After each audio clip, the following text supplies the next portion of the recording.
Hello friends, எல்லாருக்கும் வணக்கம். இந்த வீடியோ நம்ம பார்த்தோம் அப்படின்னா ஆர்ஆர்பி பிஓ இல்லைனா ஆர்ஆர்பி கிளர்க்கு இதை கிளியர் பண்ணுறதுக்கான ஒரு சிம்பிளான டிப்ஸ் என்ன அப்படிங்கிறத நம்ம பார்க்க போகிறோம்.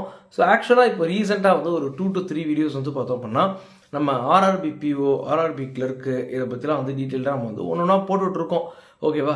ஸோ அந்த வரிசையில் இன்றைக்கி இந்த வீடியோ கொஞ்சம் அப்படி இப்படி ஷேக் ஆனிச்சுன்னா கொஞ்சம் அக்செப்ட் பண்ணிக்கோங்க, கொஞ்சம் பொறுத்துக்கோங்க.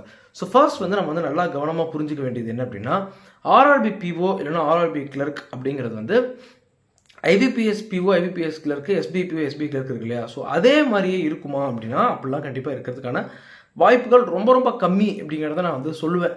ஸோ நான் 2019 கிளியர் பண்ணேன் இல்லையா? So IBPS PO IBPS clerk நான் கிளியர் பண்ணேன். அது ஆர்ஆர்பி பிஓ மெயின்ஸும் போயிருக்கேன், ஆர்ஆர்பி கிளர்க்கு மெயின்ஸ் போயிருக்கேன், ஆர்ஆர்பி பிஓவில் மெயின்ஸ் கிளியர் பண்ணி இன்டர்வியூ வரைக்கும் போயிருக்கேன். ஸோ அந்த டைம்லலாம் பயங்கரமான வேரியேஷன் அப்படிங்கிறது இருக்கும்.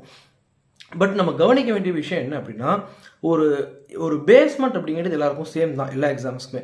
இப்போ நான் உங்களுக்கு சொல்கிறேன் கேளுங்க. இந்த டிப்ஸ் ஒரு குயிக்கான ஒரு ஸ்மார்ட்டான டிப்ஸு. ஸோ ஃபர்ஸ்ட் திங் நம்ம என்ன தெரிஞ்சுக்கணும் அப்படின்னா, நெவர் ஸ்ட்ரெஸ் அப்படிங்கிறது தான் நான் கொடுக்கக்கூடிய முதல் டிப்ஸு. ஸோ நம்ம கவனிக்க வேண்டிய ஒரு விஷயம் என்ன அப்படின்னா, இந்த டிப்ஸ்லேயே முதல் டிப்பாக நான் பார்த்தோம் அப்படின்னா என்ன சொல்லியிருக்கேன், நெவர் ஸ்ட்ரெஸ் அப்படிங்கிறத நான் சொல்கிறேன். இது காரணம் என்ன அப்படின்னா, நான் ஏற்கனவே என்னுடைய முன்னாடி நிறைய வீடியோஸ் சொல்லியிருப்பேன். இப்போ காம்படிட்டிவ் எக்ஸாம்ஸில் நிறைய விஷயங்கள் நம்மளுடைய கண்ட்ரோலில் இருக்கிறதே கிடையாது. ஒரு அன்கண்ட்ரோலபிள் அப்படின்னு சொல்லலாம். இது காம்படிட்டிவ் எக்ஸாம் மட்டும் கிடையாது. நீங்கள் பெருசாக லைஃப்பில் ஏதோ ஒரு விஷயம் பண்ணணும்னு நினைக்கிறீங்க அப்படின்னா, இந்த அன்கண்ட்ரோலபிள் ஃபேக்டர்ஸ் அப்படிங்கிறது ரொம்பவே அதிகமாக இருக்கும். உதாரணத்துக்கு சொல்லணும்னா, இப்போ ஒரு படம் எடுக்கிறாங்க. ஓகேவா? ஒரு பயங்கரமான ஒரு படம் எடுக்கிறாங்க. எப்படி எடுக்கிறாங்க? இந்திரன் மாதிரி ஒரு ஹை பட்ஜெட் என்ன பண்ணுறாங்க அப்படின்னா ஒரு படம் எடுக்கிறாங்க. அவ்வளோ உழைப்பு, அவ்வளோ விஷயங்கள் எல்லாத்தையுமே போட்டு எடுக்கிறாங்க. அவ்வளோ கோடியாக செலவு பண்ணி என்ன பண்ணுறாங்க, எடுக்கிறாங்க. ஏதோ ஒரு படம், இந்திரன் இல்லை, ஏதோ ஒரு படம். பட் இந்திரன் நமக்கு நல்லா தெரிஞ்ச படங்கிறனால நான் சொல்கிறேன். இல்லை இப்போ கோட் படம் எடுத்துக்கோங்க, விஜய் நடிக்கிற படம். பட் அந்த படம் கரெக்டாக ரிலீஸ் ஆகும்போது பார்த்தோம் அப்படின்னா ஏதோ ஒரு சிக்கல். என்ன சிக்கல்? இப்போ சென்னை ஃப்ளட்டு வந்துச்சு, அந்த மாதிரி விஷயமா இருக்கட்டும். இல்லை சென்னை ஃப்ளட்டு கூட நீங்கள் சொல்லிடுவீங்க, வருஷம் இந்த மாதத்துல தான் வருது அப்படின்னு சொல்லி. கொரோனா, கோவிட் மாதிரி ஒரு விஷயம் வந்தால் எப்படி இருக்கும்? இப்போ கோவிட் வந்ததுக்கப்புறம் என்ன பண்ணிட்டாங்க, தேட்டரை என்ன பண்ணிட்டாங்க, முதல்ல கொஞ்சம்லாம் பயங்கரமாக ஃபுல்லாகவே பிளாக் பண்ணிட்டாங்க. சமூக இடைவெளி, நிறையா சோஷியல் டிஸ்டன்சிங்லாம் சொன்னாங்க இல்லையா? என்ன ஆகும்? போட்ட காசு என்ன ஆகும்? சினிமாலாம் வட்டிக்கு வாங்கியிருப்பாங்க. ஒரு 1 கோடிக்கு வாங்கினான்னா அதுக்கு வட்டி வாங்கியிருப்பாங்க. அவனுக்கு கோவிடாது கீவிடாது, வட்டி தானே. ஸோ அதுக்கப்புறம் அதை பேசி சமாதானம் பண்ணி குறைச்சிருப்பாங்க, அது வேறு விஷயம். பட் நம்ம கண்ட்ரோல் பண்ண முடியாத விஷயம் எவ்வளோ இருக்குது அப்படிங்கிறத நீங்கள் பாருங்கள். ஸோ இதுதான் அந்த வெற்றிமாறன் டைரக்டர் சொல்லியிருப்பார், ஏதோ சக்ஸஸ்ங்கிறது ஒரு ஆக்சிடென்ட் அப்படி இப்படின்லாம் சொல்லியிருப்பார். ஸோ உங்களுக்கும் ஆர்ஆர்பி எக்ஸாம்ஸ்க்கு நான் என்ன சொல்கிறேன் அப்படின்னா, நிறைய விஷயங்கள் நம்ம கண்ட்ரோலில் கிடையாது. இது ஆர்ஆர்பின்னா நான் சொல்கிறது பேங்க் எக்ஸாமுக்கு மட்டும் கிடையாது, பெரும்பாலான காம்படிட்டிவ் எக்ஸாமுக்கும் நான் சொல்கிறேன். அப்படி இருக்கும்போது நம்ம ஸ்ட்ரெஸ் அப்படிங்கிறது ஆகவே கூடாது. ஓகேவா? ஏன்னா நீங்கள் நல்லாவே தான் எழுதியிருப்பீங்க. நான் ஏற்கனவே என்னோடய வீடியோ சொல்லியிருப்பேன், கிரிக்கெட்டில் 100 அடிக்கிறதா இப்படி சொல்லுவாங்க. இந்த பிளேஸ்மெண்ட் ட்ரைனிங்லாம் அதை சொல்லி மோட்டிவேட் பண்ணுவாங்க. 100 அடித்தா தான் பெரிய ஒரு பிளேயர் அப்படிங்கிறது கிடையாது. ஒரு 60 ரன் 70 ரன் அடித்தா கூட ஒரு நல்ல ஒரு பிளேயர் தான். It is also good knock அப்படிங்குவாங்க.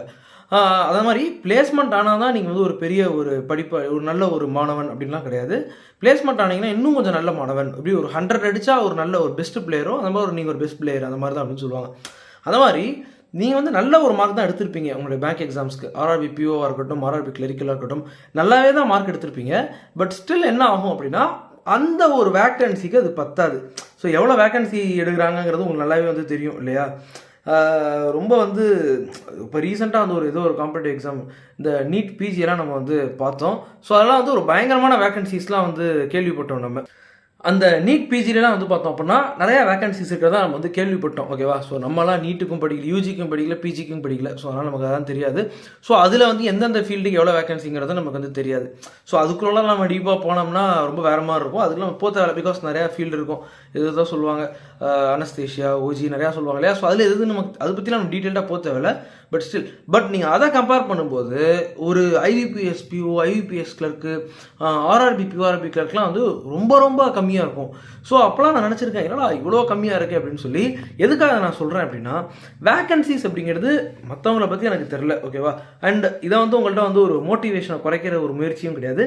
நான் ரொம்ப ஃப்ராங்காக சொல்கிறேன், வேக்கன்சிஸ் எனக்கு அந்தளவுக்கு பேங்க் எக்ஸாம்ஸ் திருப்திகரமாக இல்லவே இல்லை. ஓகேவா? பட் இதை நீங்கள் ஒரு எஸ்எஸ்சி எக்ஸாம்ஸோ, ரயில்வே எக்ஸாம்ஸோ, இந்த எக்ஸாம்ஸோட நான் கம்பேர் பண்ண உங்களை சொல்ல, ஒரு டிஎன்பிஎஸ்சி எக்ஸாம்ஸோ நான் சொல்லலை.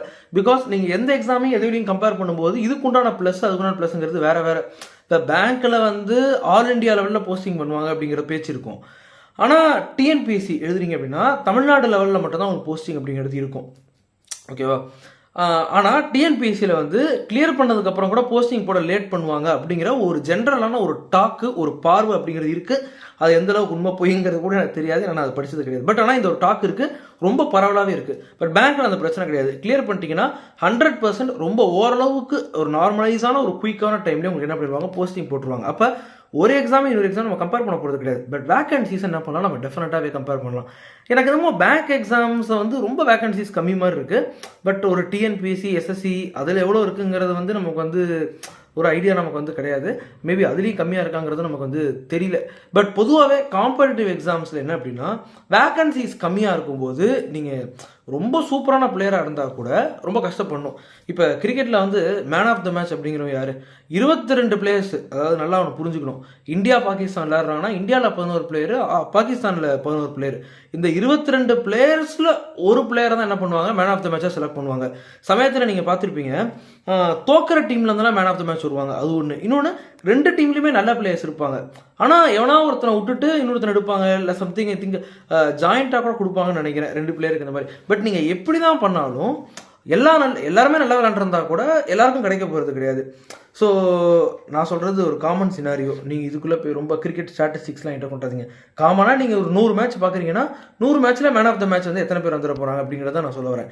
எதுக்காக சொல்கிறேன்னா, நீங்கள் பேங்க் எக்ஸாம்ஸும் ஆர்ஆர்பி பிஓ, ஆர்ஆர்பி கிளர்க்கும் வந்து பார்த்தீங்க அப்படின்னா ரொம்ப சூப்பராக நீங்கள் பண்ணால் கூட கண்ட்ரோல் பண்ண முடியாத விஷயங்கள் அப்படிங்கிறது நிறையா இருக்கும். ஸோ அந்த ஒரு விஷயத்த சொல்கிறதுக்கு தான் உங்களுக்கு இவ்வளோ நான் சொல்கிறேன். ஓகேவா?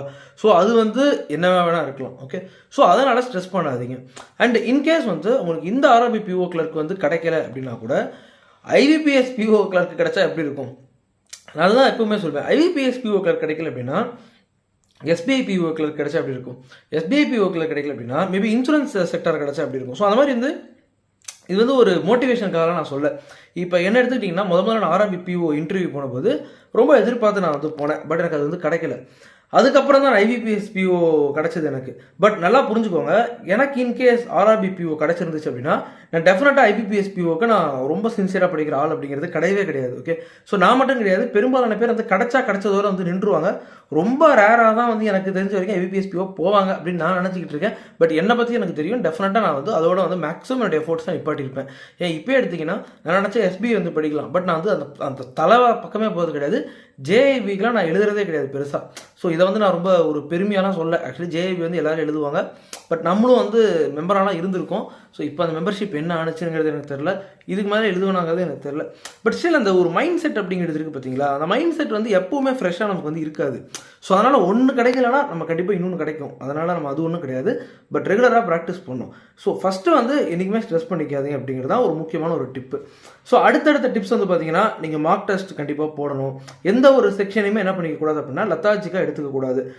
இப்போ இங்கிலீஷ் செக்ஷன் வந்து ரொம்ப கேர்லெஸ்ஸாக எடுத்துக்கக்கூடாது. ஜிகே செக்ஷனாக கேர்லெஸ்ஸாக எடுத்துக்கக்கூடாது.